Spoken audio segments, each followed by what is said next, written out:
recording? Good. This is Circular Saw 101. So I believe that industry is going to eventually move towards cordless saws completely. It's so amazing to not have a cord hanging out from underneath it.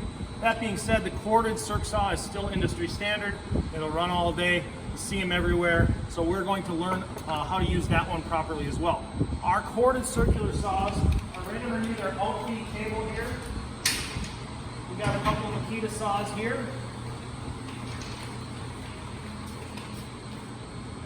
And we're going to talk through some of the safety items regarding the saw. First of all, you notice the cord is wrapped up. It should be. We're going to unsheath that cord, or unleash that cord. Get that out here and out of the way. Some things we want to check before we run or operate the saw. Biggest thing is that the blade guard is operating, okay? This blade guard is spring loaded, and there is a releasing lever here that you'll use quite often when you're running the saw, reaching over the top and pulling that releasing lever up to help it over the front lip of material. It will get hung up on occasion. Or there are some operations where you have to actually start with your other hand on the horn and the releasing lever up because you need to do a plunge cut or some advanced cutting, okay? But you want to make sure that's working and in place. This should never be removed. It should never be pinned and locked up so that it does not spring back. Those aren't options.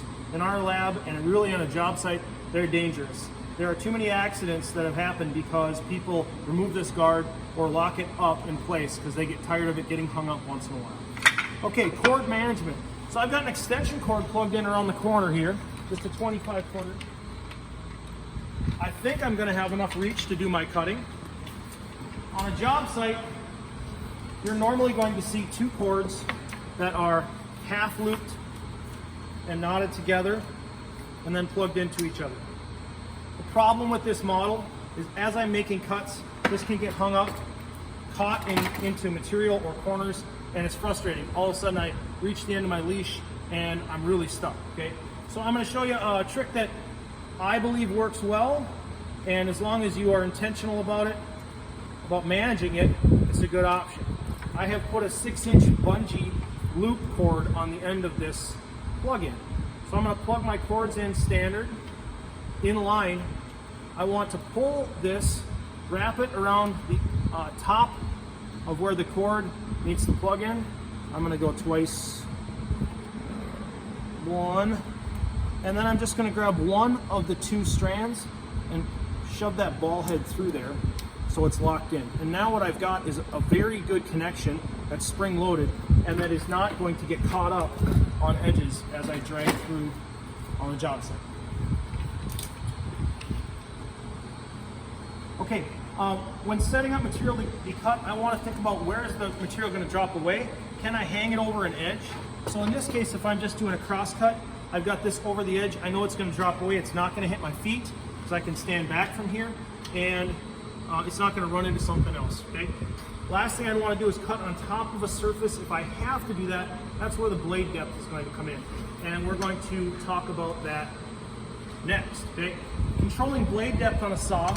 Now this saw is plugged in. I want to be mindful of that. I can adjust blade depth with the saw plugged in, but I want to be careful to stay on top if possible. The releasing lever for the depth control is right here on a Makita, and that allows this bed to push down. If I roll the blade guard up, what I'm looking for here is to project through the material about 1/4 to 1/8 of an inch. So I want to be something like that right there. And then I'm going to lock that lever in on the back. I will also show you on the Milwaukee how to do that. On the Milwaukee saw, the depth control is right here. So I'm going to flip that releasing lever up. And now my bottom plate, if it's not stuck, will release, okay? And I can set my depth of cut. In this case, if I'm ripping this sheet and I have to rip over the top of this, move my guard up, and I'm gonna have to go quite a ways down, all the way up to, I wanna make sure that my bottom plate is sitting flat, something like that right there. Then I'm gonna lock that in on the back side. And now I could rip this right through the top here, and I would only cut minimally into my sawhorses. Okay, so that's blade depth control. Supporting material, we talked a little bit about this, but when it comes to sheet material and rips, So if I want to rip a sheet of material like this off the edge, this is one of the labs we're going to do. I've got sawhorses set up here. I can overhang yet, and there's enough sheet that it's going to probably not tip up on me, okay? My other options are to set the blade depth to just 1/8 of an inch under and rip through the tops here, and then I can push down firmly. That's a really safe way. Third option, if we have woodworking clamps and there's nobody else with us, is we could use a clamp on our material. The nice thing about this is the material's not going to want to spin or rotate on us as we're putting a force on it. The second clamp here would be helpful, okay?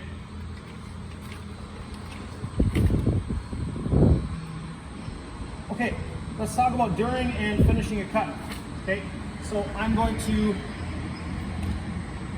first demonstrate a cross cut, and we want to take material off the end of this board. 1.5 inch is going to be our standard for cutting off a practice piece. I'm going to put an arrow this way and then my initials or my name before I cut it. I can do this freehand. In this case with a cross cut, I'm going to set the blade depth full depth. It's a cleaner cut. Hold the material, brace it against where I'm supporting. I'll actually slide closer here. I can kind of dry run this through and make sure everything's going to clear. That's a good habit. Make a dry run. Bigger deal on a sheet material. Where I'm looking to line up is on this saw, it's the inside of this relief here, this slot.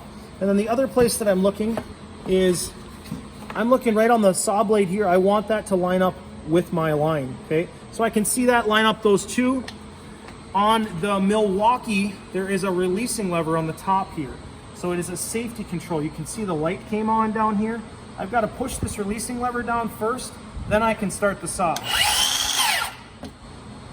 When I cut with a circular saw, I tend to lift with my heel of the saw in order to help the blade guard start, and then plunge it down so it's flat, and I can feel that flat like this and send it through. I'll make a cut.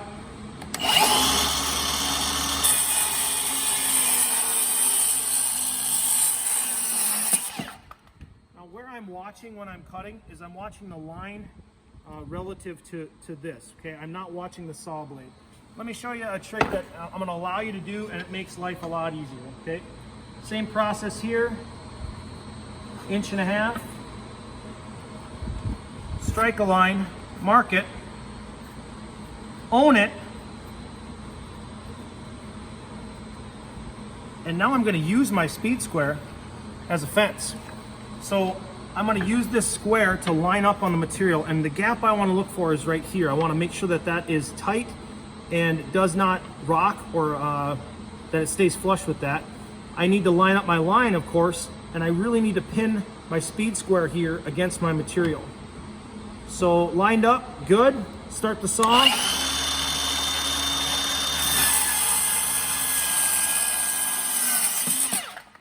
That cut is as good as a chop saw cut.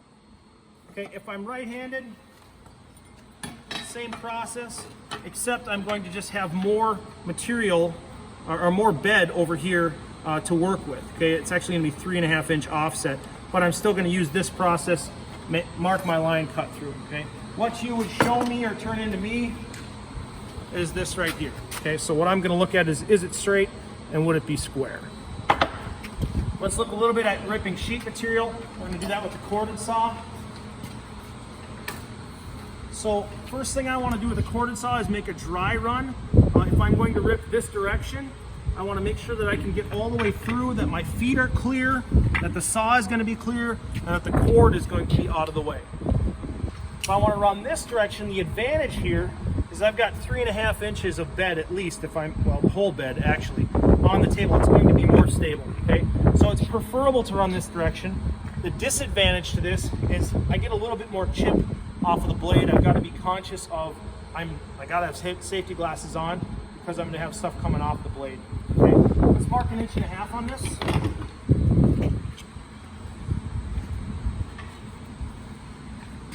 Now instead of measuring in from this edge, I'm going to have you pull from the other edge.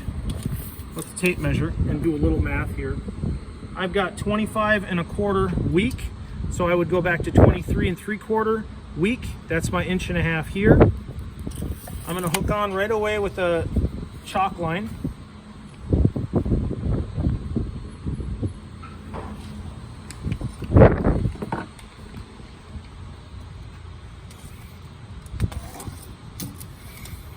$25 1/4 strong, so I'm going to go 23 3/4 strong with a mark, and then I want to tail through that mark with my string line, pin it down, and snap it. And now I've got an edge that's straight relative to this other edge. Now we would assume that this other edge is a factory edge, okay, that it's not been cut already. So we always want to keep cutting off of the edge that's not factory. In this case, I'm going to set my blade depth relative to the sheet, so I'll roll the blade guard up and out of the way. This blade is pretty rough shape. It needs changing. I'm going to pick up the base here till I am an 1/8 inch.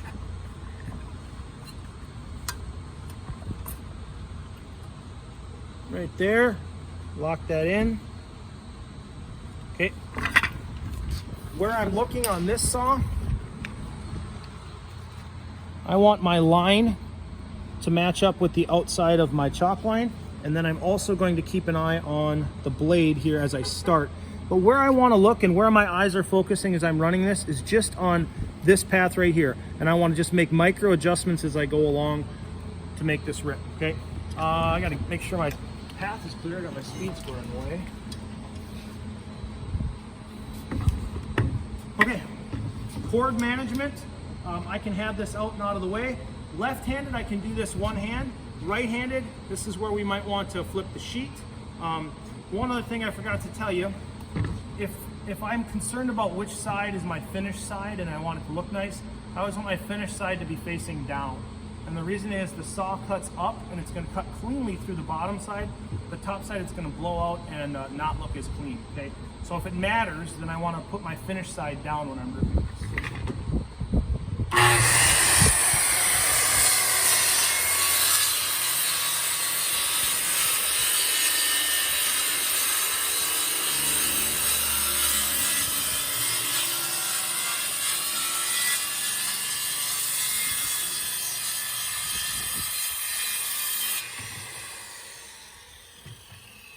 I did something at the end of the cut there that I want you to practice, and that is to finish as fast as you can. Well, I shouldn't say as fast as you can.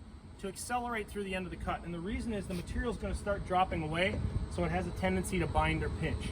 So as we get close to the end, we kind of want to load up a little bit and send it through the end. Okay, finish. Make sure our blade guard comes in place and our saw stops. Set it down. What you're going to present is this edge, the edge that you cut. And what we're looking for here is straightness. I'm not looking for perfection. But when we look down this, it should be relatively flat. It's got some waving in it because of the sheet, but it should be relatively straight. Similarly, we could look down this and get a pretty good idea of how straight it is. Okay. When we're done with the operation, or when we're done with the saw for the day, we are going to put the blade depth back down to its original setting.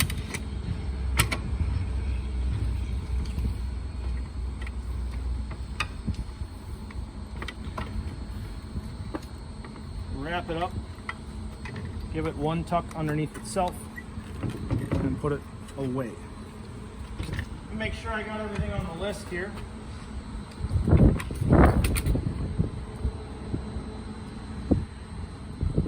Talked about blade guard. We mentioned safety glasses, but I think we know that we should always have those on when we're running it.